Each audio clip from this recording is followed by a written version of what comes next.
Ang DOJ is the principal law agency.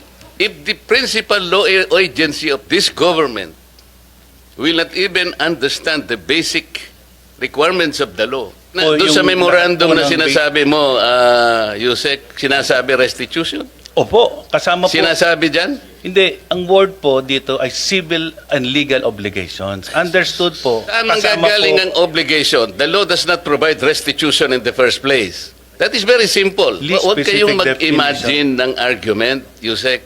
Your opinion will even matter here. That's your opinion. Pinag-uusapan natin is the requisite of law. You are adding an opinion and you are supplanting the basic provision of law. You cannot do that. Earlier po, in our work in the Senate, more particularly the Blue Ribbon Committee, this representation as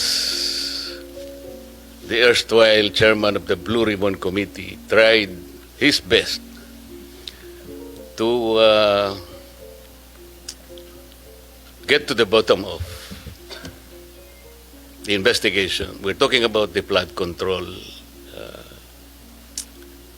anomalous projects. Ang sabi pa nga namin noon, sisisirin po namin yung baha na yan para makita natin ang mastermind. Napakahirap po ng objective na sinet ng inyong lingkod kasi ayoko naman ng pinpoint lang natin. Sabi ko nga, puro sapsap lang o maliliit na isda. Dapat yung matarget natin, yung pinakamalaking isda. Kasi siya yung nanggulo ng sistema kung bakit nangyari sa atin ito. And so, I maximize the potential. Naisip po yung Witness Protection Program. Dahil sa hirap po ng pagpipinpoint ng utak talaga niyan, mangangailangan ka. So, I floated the idea doon sa 15 contractors initially invited in the hearing. Ang sabi ko sa kanila, well, ano po ito, napakahirap po ng inyong kinasasadlakan ngayon sa investigasyon ito. Unang-una, yung offense po na ating pinag-uusapan is a major offense. Plunder nga po ang mangyayari rito. At least marami pang iba. So, kung gusto po ninyo na tulungan ng Estado, meron po tayong remedyo rito because this is legislative investigation. And under the Witness Protection Program, Section 4, sinasabi niya, kung gusto po ninyong tulungan ng Estado, mahirap po ang gagawin nyo, ngunit may nakalaan pong protection and benefit provided by law. So, nung pinload ko po yung idea na yon, dalawa po yung lumabas, yung mag-asawang Diskaya. And initially, he enumerated 17 members of Congress, House of Representatives. Ang nangyari po, kasi hiningi naman nila yung Witness Protection Program, so nung panahon ko po, I recommended that they be processed under the Witness Protection Program. So sumulat po ako sa Senate President, yun naman po yung dapat Sa kamalasan naman po, yung araw din na yun, nagkaroon ng coup. So napalitan po ang Senate President, yung naging Senate President, ayaw niya na po. Ayaw niyang ituloy. At dahil nga po, merong sinabi yung former Secretary of Justice, we cannot process them until and unless they return yung kanilang mga ninakaw, blah, blah, blah. So the new Senate President, pinangatawanan niya yun. Oo nga naman, sabi niya, the Secretary of Justice, sabi niya, that's a good policy. Kailangan mag-restitute muna sila before they can covered by the WPP. Paano po? How can we begin to even pretend that we know what to do and to help the state prosecute? Kung sasabihin na kahit nawala po sa batas, ipipilit halimbawa ng inyong dating secretary na kailangan mag-restitute muna. I told him it is not a requirement under the law. But he insisted in saying, well, yeah, it's not in the law, but we can always agree on something like a good policy for the state. Do you agree with him? I agree with the position of Secretary Boying Rimulya, now the Ombudsman. Basically, it being one of the conditions. When we look at this, Your Honor, no, we're looking at on the ultimate objective, paano yung Estado mananalo at mapapanagot itong mga to. Wala pa pong tapos sa pagpoproseso ng mga nakasalang na nag-a-apply po ng Witness Protection Program. Kasi kaakibat po sa pag-aaral na to, kasama rin po yung under the Witness Protection Program, kasama rin po sa pag-aaral ng atin pong prosecution team na yung paano kung pwede ba under Rule 119 naman pagpasok po. Marami pong iba't ibang binabalangkas at pinag-aaralan, Your Honor, at itong mga bagay na to, pwede pa pong makapagdagdag. Ipapasa ko ho kay Chief Dong at ito po ay aming masusing pinag-aralan at ilalahad niyo po yung iba pa pong mga prosesong tinitimbang. Wala pa pong sarado, Senator. Lahat po ay tinitimbang pa. If with the permission of the Senator, Hindi, ang ibig kong sabihin, Opo. kung ipipilit na merong restitution kahit wala sa batas, so how can you process the application, for example, of the applicant?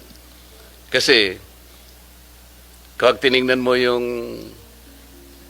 I think the applicable section is section 10. Basahin mo yun, wala namang restitution. So, kung ipipilit natin that somebody should first restitute, doon pa lamang sa title ng batas,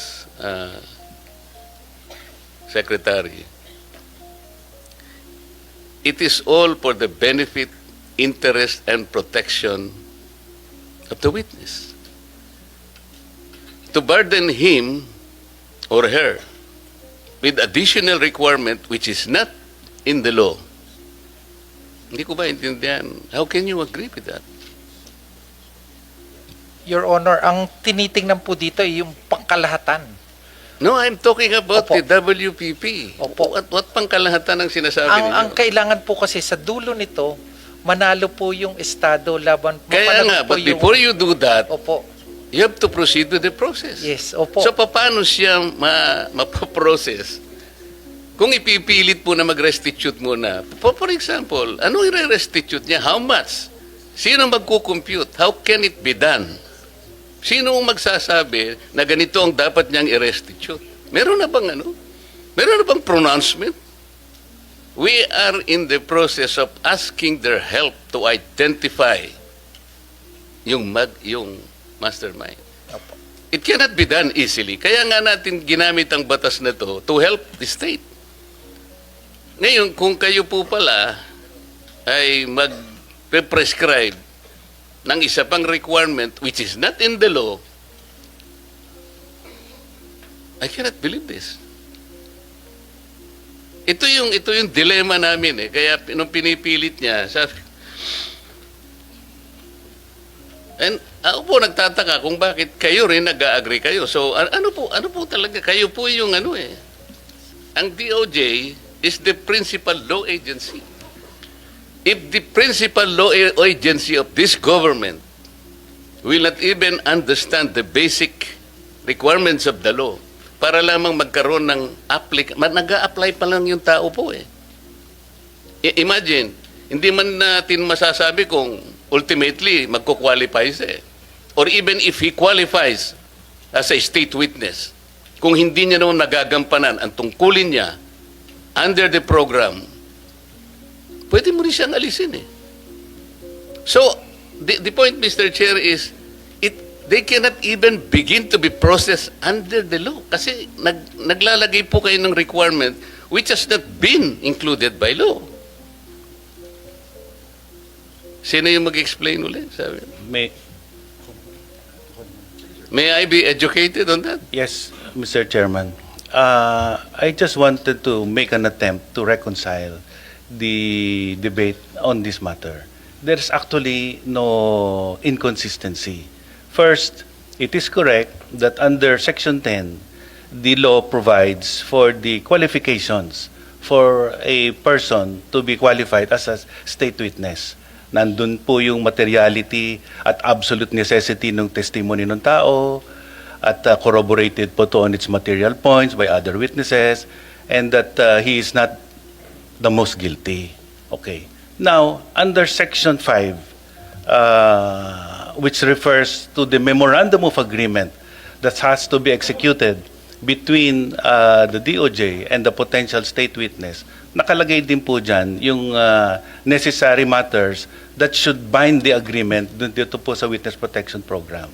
And under Section 5, letter D, nakalagay din po dyan kung ano po yung legal obligations and civil judgments or civil aspect of the case against him. Ang ibig lang pong sabihin niyan, kakausapin naman po siya, maari pong i-process yung application niya, but under the first statement under Section 5, What the specific provision under that law, Section- under that provision? Section 5 po says Ano nga, that basahin mo. before a person is provided protection under this act, he shall first execute a memorandum of agreement Okay? which shall set forth his responsibilities, including the following. Oh, ano So nga? kasama po dun sa mga obligations. Ano nga? Ito po, to comply with legal obligations and civil judgments. So doon sa civil judgments po, this refers po to the civil obligation pertaining to the May crime. civil judgment. No. We are saying legal obligations. Ang basis po ng legal obligations The basis of legal obligation is the law itself. is the law itself, Oh, which walang includes, nakalagay na restitution. Bakit mo ikokot yung which includes memorandum? po other provisions of law, including the civil code on unjust enrichment. Kasama po yan. Every law should be read consistent and harmoniously Paano mo nga with other i-apply provisions yun, of the even law. the civil code? How can you apply? That Paano, doesn't- ano yung i-restitute niya? Alam mo, magkakatalo lang tayo rito eh. Hindi ho. The Let DOJ me is in a position to even calculate how much the applicant should restitute before he can be processed under the application. I'm making a distinction po between process and enjoying the benefits under this act. So, ipoprocess na po yan dahil matagal po naman ang paraan para malaman at matuntun ang lahat ng civil wala obligation. pa nga pong statement whether or not meron nga sila. Wala pa tayo eh. Kailangan po natin makuha ang mga statement ng mga potential witnesses. Kailangan pong evaluate, kailangan pong malaman Doon sa, kung ano po doon sa yung memorandum na lahat po ng sinasabi mo, Yusek, sinasabi restitution? Opo, kasama po. Sinasabi dyan? Hindi, ang word po dito ay civil and legal obligations. Understood po na ang legal obligations has many sources. Saan ang Kasama gagaling po- ang obligation? The law does not provide restitution in the first place. That is very simple. Legal obligation po has a Huwag specific kayong definition. mag-imagine ng argument, Yusek. Magtatagal lang tayo rito. This is very simple enough. Apo.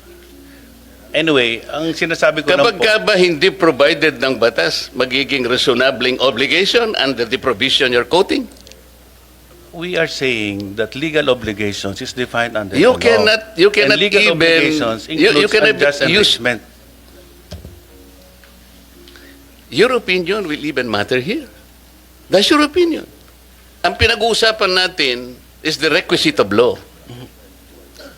Thus, the maxim expressio unius est exclusio alterius ring a bell to you? Alam po natin yun. Ang O anong sinasabi ibig ko po, sabihin nun? ang what is expressed excluded is not included. Kaya nga. You So- are including an opinion which was not expressly enumerated under Section 10 of the law. Hindi. We submit, Your Honor, that a witness can be processed under this program, but he cannot receive any of the benefits as stated in Section 5 unless the matter referring to legal obligations is reduced into writing in a memorandum. So, Yan Mr. po ang Chair, posisyon namin. the opinion of the USEC is trying to supplant the very clear and categorical provision of law. We submit, Your Honor, with just reading the text of Section 5.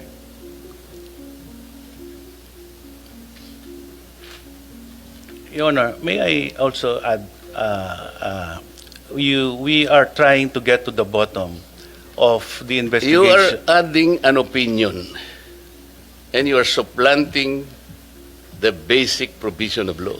You cannot do that. And sabi pa nga natin, the spring cannot rise higher than its source. Tama? Opo. Paano? Pati opinion mo, gagamitin natin. Sana wag ganun para hindi na tayo magtagal. Paano nyo mapoprocess ngayon ito, SEC, Bida? Kung ipipilit nyo halimbawa, tingnan nyo hanggang ngayon, what is the status of the application, for example, of the Discayas? I am not defending them. Opo. Kaya ko lang po pinipilit ito because kagaya ng sinabi ko, gusto nating ma-identify yung mastermind.